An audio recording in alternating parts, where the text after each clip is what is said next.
کی ویریفیکیشن کے لیے، یا آپ نے جسٹ جا کر یہ بتانا ہے کہ میں نے یہ چیز لی ہے، ہاں جی میں نے یہ لی ہے، یہ میرا سورس آف انکم تھا، یہاں سے مجھے پیسے آئے اور یہاں سے میں نے جا کر لے لی؟ اسٹریٹ اوے آپ نے ایک بات بتانی ہے.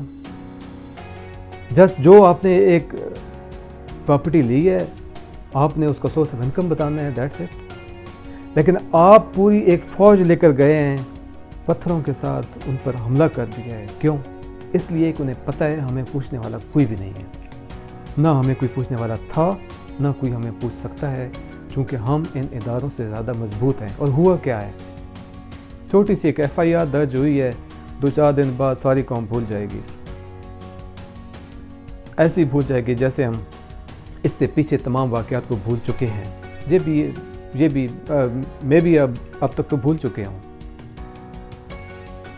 جہاں پر لوگ اداروں سے زیادہ مضبوط ہو چکے ہیں، لیکن ہم ابھی تک وہ ان تمام لوگوں کو زندہ، جنہوں نے لوگوں کی اخلاقیات اتنی زیادہ ڈاؤن کر دی ہے کہ آپ اگر کسی محفل میں، یقین کریں اگر کسی محفل میں آپ بیٹھ کر لوگوں کو حلال اور حرام کے بارے میں بات کرتے ہیں، کچھ ڈفرینشیٹ کرنے کی بات کرتے ہیں، تو کچھ لوگ تو آپ کے سامنے ہنسنا شروع کر دیتے ہیں اور کچھ لوگ آپ کو ایسے ہی برا بھلا کہیں گے کہ یہ کیا بات کرتے ہیں.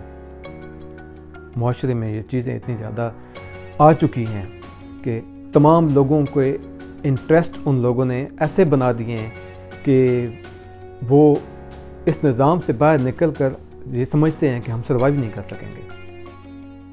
اور کسی نے 20 سال کی ہے تو کسی نے 30-35 سال ڈائریکٹ انڈائریکٹ پورے ملک میں حکومت کی ہے. اور سچویشن آج بھی یہ ہے کہ تھوڑی سی سچویشن سے نارمل سے زیادہ بارشیں ہو گئی ہیں تو پورا ملک ڈوب رہا ہے، اسپیشلی کراچی ڈوب رہا ہے. اور اگر آج بھی وہ لوگ زندہ باد ہیں تو پھر میں یہ سمجھتا ہوں کہ عمران خان کو لانے والے صرف اور صرف اللہ تعالیٰ کی ذات ہے. یہ ہمارا 5واں ہیرو ہے اور اللہ کا شکر ہے کہ یہ ابھی تک زندہ ہے اور حکومت میں ہے. اگر ہم نے اب لوگ شروع ہو جاتے ہیں کہ جی انہوں نے یہ کہا تھا، ہم یہ کریں گے وہ کریں گے. کیسے ایک گھر لوٹا ہوا ہو تو سب سے پہلے تو آپ اس گھر کو بیلنس پر لائیں گے. قرضے مانگ کر گھر کا راشن چلانا ہے، گھر کا سارا سسٹم چلانا ہے. کیسے ہو سکتا ہے کہ لوٹا ہوا گھر ہے اور آپ جو ہیں کہہ رہے ہیں کہ مجھے فیسلٹیز چاہیے؟ پہلے تو آپ اس گھر کو اپنا بیلنس پر لائیں گے، گھر بیلنس پر ہوگا، پھر آپ اپنا کام کاج کریں گے اور پھر آہستہ آہستہ جو ہے آپ کا نظام ٹھیک ہو جائے گا. ورنہ آپ تو اس نظام میں رہ رہے ہیں کہ جہاں پر، اور یہ شاید کہ پاکستان میں ہوتا ہے، دنیا میں شاید نہ ہوتا ہو، یا شاید ہی کوئی اور بدقسمت ملک پاکستان جیسا ہو کہ جہاں پر آپ کاروبار کر رہے ہیں اور اگر حکومت وقت آپ سے یہ کہتی ہے کہ چونکہ آپ کاروبار کر رہے ہیں تو آپ ہمیں ٹیکس دیں، تو آپ ہڑتالیں کر دیتے ہیں. یہ کیسے ہو سکتا ہے کہ آپ بزنس کر رہے ہیں اور کہتے ہیں جی ہم ٹیکس نہیں دیں گے، لیکن فیسلٹیز ہمیں وہ ساری جو ہیں وہ ایک سے ایک بڑی فیسلٹی چاہیے. تو یہ پاکستان کا فرسٹ ٹائم جو ہے پاکستان کا کرنٹ اکاؤنٹ جو ہے ابھی بیلنس میں آیا ہے، سلائڈ سے پازیٹیو میں گیا ہے، تو ابھی پاکستان کی سچویشن جو ہے بیٹر ہونا شروع ہو جائے گی. مجھے امید ہے کہ یہ جو اللہ تعالیٰ نے آپ کو ایک اور موقع عمران خان کی صورت میں دیا ہے، اور یقین مانیں عمران خان کو جو میں نے دیکھا ہے، جو میں تقریباً 2006-7-8 سے آبزرو کر رہا ہوں کنٹینیوسلی ان کو، یہ ایک ملنگ آدمی ہے، ٹوٹلی ملنگ آدمی ہے. اور سم ٹائم تو سے آپ اگر اس کی ڈریسنگ ہی دیکھ لیں تو آپ کو پتہ چلے گا کہ ملنگ آدمی ہے. پیسے سے اس کو پیار نہیں ہے. ادروائز ایسے قصے ہیں جب طلاق ہوئی تھی تو ±$2 بلین اکاؤنٹ میں آ سکتا تھا، لیکن اس نے مائنڈ نہیں کیا. تو ایسی بہت سی چیزیں ہیں کہ جو عمران خان اس موجودہ سچویشن سے فائدہ اٹھا سکتا ہے، لیکن مجھے یقین ہے نہیں اٹھائے گا. پاکستان کی قسمت انشاءاللہ بدلے گی. اور میری آپ تمام سے یہ ریکویسٹ ہے کہ یہ جو میڈیا وار ہے، میڈیا میں اس نے ایسے کر دیا ایسے کر دیا، دیکھتے نہیں ہیں کہ ایسا کیوں ہو رہا ہے۔ ہم یہ کہتے ہیں کہ 30-35 سال کا جتنا وہ گند پڑا ہوا ہے وہ آ کر 30-35 دن میں ختم کر دے، اور اس کے بعد ملک میں دودھ کی شہد کی نہریں بہنا شروع ہو جائیں۔ ایسا ممکن نہیں ہے۔ کون سے انڈیکیٹرز ہیں کہ جو یہ طے کریں گے کہ ملک پازیٹیو جا رہا ہے؟ انشاءاللہ ہم نیکسٹ 1-2 ویڈیو میں بات کریں گے، لیکن یہاں پر صرف یہ کہنا ہے کہ اللہ تعالیٰ نے جو ہمارا 5th ہیرو ہے، اس کی صورت میں ہمیں ایک اور چانس دیا ہے۔ آپ سے گزارش یہ ہے کہ جیسے ہم نے اپنے 4 ہیرو ضائع کر دیے، وہ دنیا سے چلے گئے، ہم نے ان کی بات نہیں سنی، ہم نے اپنے آپ کو چینج نہیں کیا، ہم جو زیرو تھے ان کو لے کر آئے، لیکن جو ملک ہیرو تھے ان کو ہم نے کوئی موقع نہیں دیا۔ تو یہ موقع پہلا اللہ تعالیٰ نے دیا ہے عمران خان کو۔ تو آپ سے گزارش ہے، پہلی بات تو انشاءاللہ اللہ تعالیٰ ہی پاکستان پر کرم کریں گے، لیکن آپ سے گزارش ہے کہ میڈیا وار میں کچھ دائیں بائیں جو لوگ ایک سے ایک بڑے جھوٹ پہ جھوٹ اور اتنا زیادہ جھوٹ بولیں کہ وہ سچ لگنے لگے، لیکن اپنے حافظے کو، اپنے دماغ کو قائم رکھیں، اور ان لوگوں کے جو ان کا جو ماضی ہے اس کو ضرور سامنے رکھیں کہ یہ 30-35 سال حکومت کر کے انہوں نے ہمیں کہاں پہنچایا ہے۔ اگر عمران خان ناکام بھی ہو جاتا ہے، جو کہ انشاءاللہ نہیں ہوگا، اگر ناکام بھی ہوتا ہے تو اس کا مطلب یہ نہیں کہ ہم چوروں کے پاس واپس چلے جائیں۔ یہ مطلب نہیں ہے کہ ڈاکو سے چور اچھا۔ ہم چوروں کے پاس واپس نہیں جانا ہے، نیکسٹ الٹرنیٹو دیکھیں، کسی اور کو موقع دیں، جماعت اسلامی کو موقع دیں، کسی کو بھی موقع دیں جو بھی کیپیبل ہے، لیکن چوروں کے پاس تو واپس نہیں جانا نا، کہ جو 30-35 سال کر چکے ہیں اور کیا کریں گے۔ اب ان کی نئی نسلیں آ رہی ہیں، نئے لوگ آ رہے ہیں، انہی کی نسلیں، بس باقی تمام لوگ تو وہ تو کچھ بھی نہیں ہیں، سارا ٹیلنٹ ادھر ہی ہے، انہی میں ہے۔